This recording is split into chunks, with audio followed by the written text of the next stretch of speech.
The NBA issued its 2-minute report for the Cavaliers and Warriors game earlier today, and the league determined that LeBron James should have been assessed a technical foul for hanging on the rim right here. I agree. The first time LeBron, you love it. The L train down the lane, that's fine. Now that second, no, I need a second. That second. Rick, do you agree? That's Christmas. All right, now, the announcers thought the Warriors got away with an illegal substitution during a review to see if Klay Thompson beat the shot clock on that corner three attempt. The league said the refs got it right in allowing the Warriors to substitute Sean Livingston for Steph Curry because, Rick Fox, it occurred during a dead ball. Well, it was the right decision by Steve Kerr. He got him in on time. That's the rule. You can do that. And then you have the league determining through the 2-minute report that Richard Jefferson should have been called for a foul on Kevin Durant in the closing seconds. Jeff Van Gundy thought this was a foul. Mark Jackson did not. DZ? I didn't think it was a foul. I thought Kevin Durant should have caught the ball and squared up right away and went at Richard Jefferson. Richard Jefferson being the veteran defensive player and sitting next to a defensive player, Rick, he took away his space. There's nothing else to do. I agree. I wasn't sure where Kevin Durant at that time was going. I mean, it seemed like he was heading back up court, maybe to clear space. I'm not sure. But, yeah, anytime the offensive player is going away from the basket and there's a trip. So if we just reverse that and Kevin Durant is going to the basket on the same play. He's going to get the call. He's going to get the call. Okay. He's going to get that call. 100%. Because think, when you watch the play, he catches it, he's going that way. Catch it, square up real quick. Mm-hmm. Now Richard Jefferson's on his heels. Okay. Now he can't take away your space. Watch. He's coming off. Now when he catches his basketball, rips straight through. Now that bump, now if you get bumped, now it looks more like a foul versus you're going towards the other end of the court. That's my only thing. You know how much I love Kevin Durant. Right there, no, you got to square up and be right in Richard Jefferson's face. So let me play devil's advocate for a second. Do you not see, Rick and Dennis, a Yes. left hand extending from Richard Jefferson right I see there the left hand. to kind of help Kevin Durant fall down? I see the left hand, and I see Richard Jefferson's foot stepping on KD's right foot. That's why I'm saying swing through. Now it's nothing but foul. Now there's no question at all. Right there, you left question in the referee's mind. That's why he didn't blow the whistle. Yeah, again, I stick with yes. Could you have called a foul based on the trip? You could make that case. But the fact that he's going away from the basket and heading up court the other way is not a good sign, and not a good argument for him. Okay, Rick, I want your top takeaways from this exhilarating game. It had all the fireworks that we wanted on Christmas Day. The matchup is alive and well. There's a lot to be relived, I think, later on possibly, if it does come to pass that these two are returned to the NBA Finals. I just love that the intensity was there. Yes, it was a Christmas Day game, a lot to be had there. Game 8, as you would say, in the rematch of after Game 7. But man, with I think it was 13 or 14 points down with 9 minutes to go. The fact that the Cavs had the confidence to find their way back in that game, the Warriors did not close that out. They made a number of decisions down the stretch there that I can think of that cost them that game. Interesting. And I know, DZ, you want to look at the other side and praise head coach Tyronn Lue, as Rick said, double digits, 9 minutes left, and talk to me about what T. Lue did right. Well, you know about T. Lue. You know how composed he is in the ball game. So tonight, or rather than last night, when you're watching the ball game at the 9-minute mark, the phones are blowing up. You're hearing, Mark Jackson talking about Mike Breen. Maybe LeBron gets back in the ball game.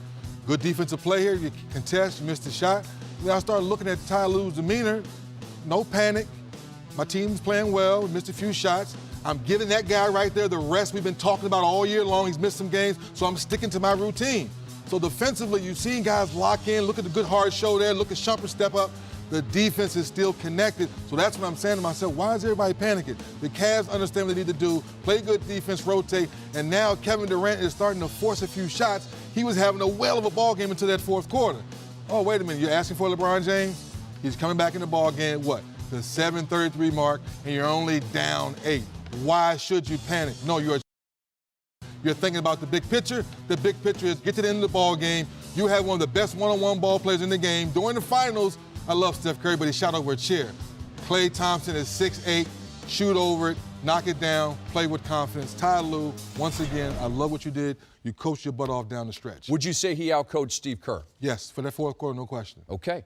Now, Stephen Curry had just 15 points. He did make a big three late in the game and held up the 3-point sign. I'm sure the fans in Cleveland weren't real crazy about that. But 15 points on 4 of 11 shooting against the Cavs on Sunday. And now, over their last 4 meetings, of course, dating back to the finals, Curry is shooting just 36.7% overall and below 35% on threes as the Dubs have lost all 4 games. Here's head coach Steve Kerr on Steph's struggles versus Cleveland. Well, they're a good defensive team. They've got a lot of speed, and they're doing what everybody else is doing. People are paying a lot of attention to Steph, and that's what he's going to see every night. So he's, he had a tough night, and I'm not worried about anything like that. It's just there are nights when things don't go your way, and I think he can be a little smarter. I think he can make better decisions, and that'll help against anybody.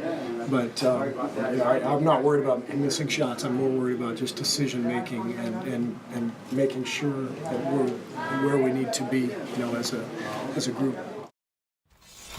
Interesting, and you hear Coach Kerr in there saying, I'm not as worried about the shooting as I am the decision making, and you can take that and run with it if you want. But Rick, I'd like your thoughts on Steph versus Cleveland and what needs to change maybe. Well, it's moving outside of a sample size. It obviously, with 4 games, 2 different seasons, but right now, the issue of deferring and decision making, I think the biggest decision Steph has to make now heading forward in the rest of the season is not to defer. Unlike Dwayne Wade deferred to LeBron James, the last 2 seasons, a championship run season, a 73-9 season, this team was led by Steph Curry, 2-time NBA Finals, 2-time NBA champion, Finals MVP. No, he wasn't. That was Iguodala. Sorry, Iggy.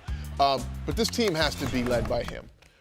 In the fourth quarter, I don't know how many shots he took, 3? 3 shots. KD took 9. Yep. Wow. This isn't about KD not being able to house this responsibility. This is about the last few seasons of what the Golden State Warriors have been. They've been Steph Curry's team. And Steph Curry cannot defer now and make this anything else about his leadership and leading these guys where they need to go. I mean, they've had 2 stellar seasons under his leadership. Does he do that or does Kerr do that? Nah, he's got to do that. Okay. No, I agree. He has to step up to it. And I think Durant will hop in line. Yeah. But for me, I am like Steve Kerr, though. For this team to be so potent on the offensive end, the turnovers. As much as we talk about rim protection and guys like that, which will be key, but whenever they turn the ball over, it really hurts them. It really hurt them. That fourth quarter, the Cavs really capitalized on all the turnovers. I'll say this, again, don't take this the wrong way. If we're 2 months from now discussing an MVP Kevin Durant conversation versus an MVP Steph Curry conversation, I don't think that bodes